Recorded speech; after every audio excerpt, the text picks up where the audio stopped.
Hello everyone, in this video we're going to learn about the queue, which is another kind of data structure. So here's an example of the queue as you see that I draw here. There you see two texts, front and end. Front means the front of the queue and end is end of the queue as you see. And unlock stack is that one side was closed and the other side was open. In a queue, we have both sides, front and end, open. So, the queue is very obvious. That what does it mean? You can just look at the translation of or just the meaning of the word queue. So a queue, we have been maybe in the queues or lines many times before, maybe in an airport, maybe in a bank, or maybe when you like to go into a restaurant, in a buffet. So we know that the concept of the queue.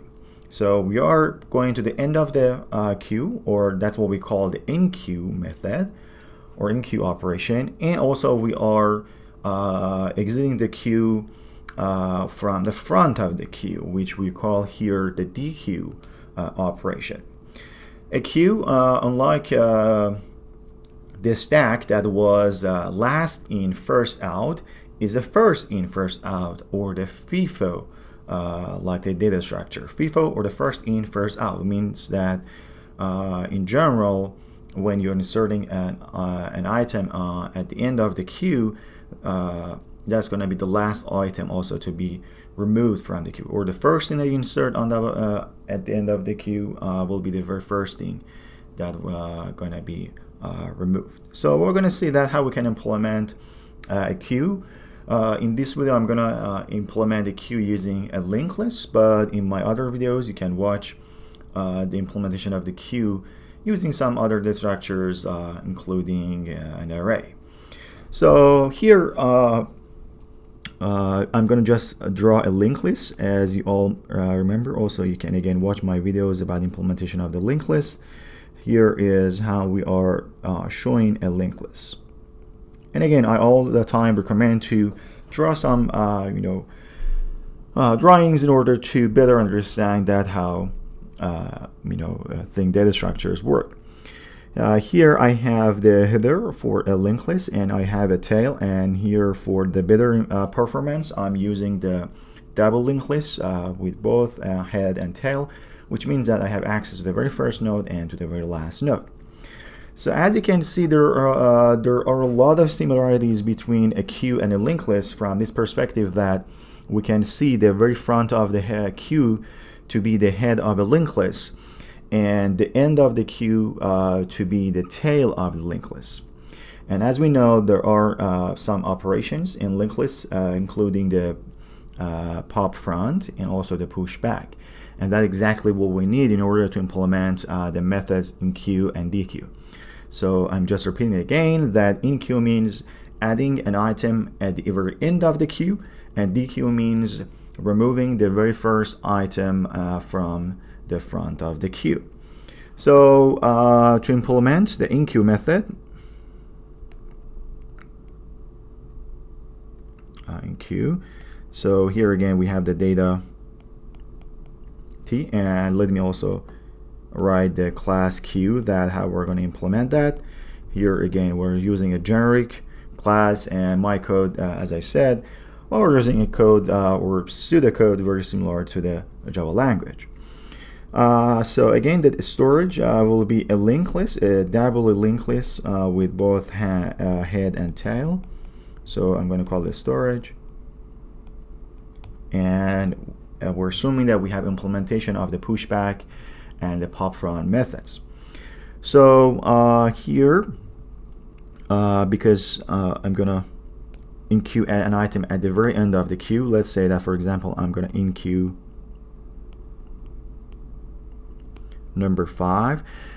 So in most of my examples I'm using numeric values, but you can use any kind of like the data to insert in queues or linked lists or any kind of like data structures. But again, numbers are easier to work with, so that's why I'm using numeric values. So let's say you're going to in queue number 5, which means that it's going to go to the very end of the queue. We're going to be here. As you see, it is the very front of the very front of the queue. So here, and that's going to be storage dot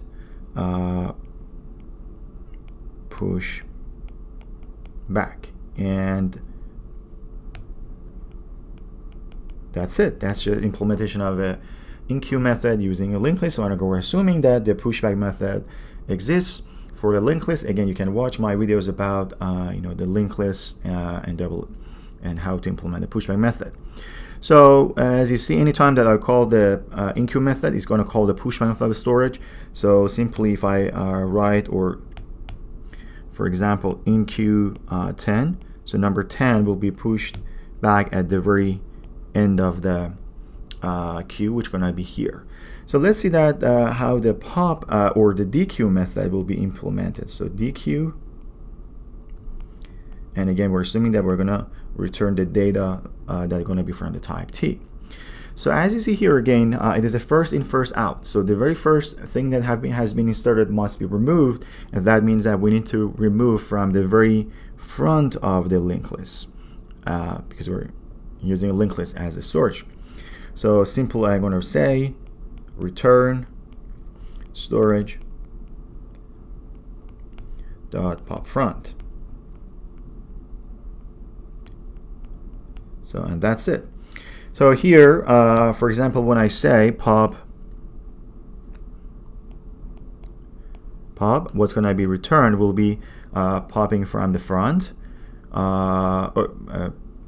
Let me just, this is actually the dequeue method and not pop. So if I call the dequeue method,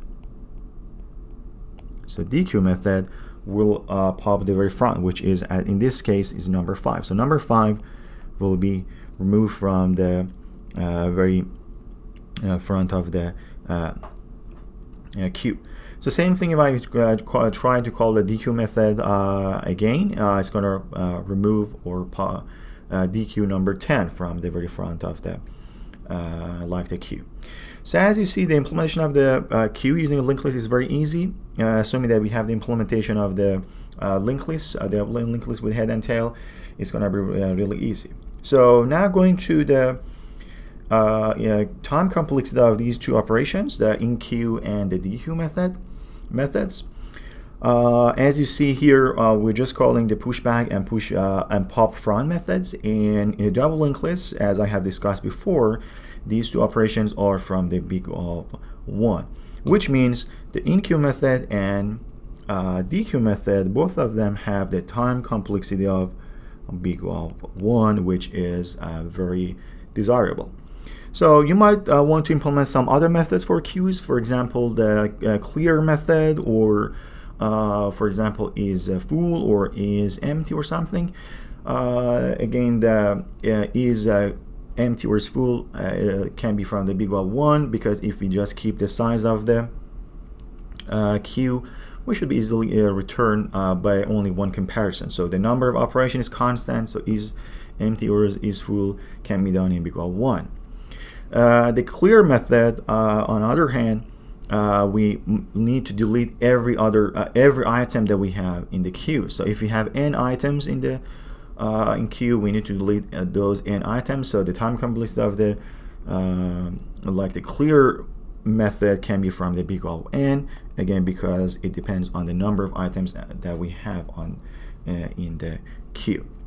So this is implementation of the queue using a linked list. Again, in my other videos, I have explained implementing the queue using some other data structures, including array. So when we're using array, the implementation will be a little like the trickier, because we need to just be careful about the indices, where is the front and where is the end, and how we can actually properly deal with the changes of the indices.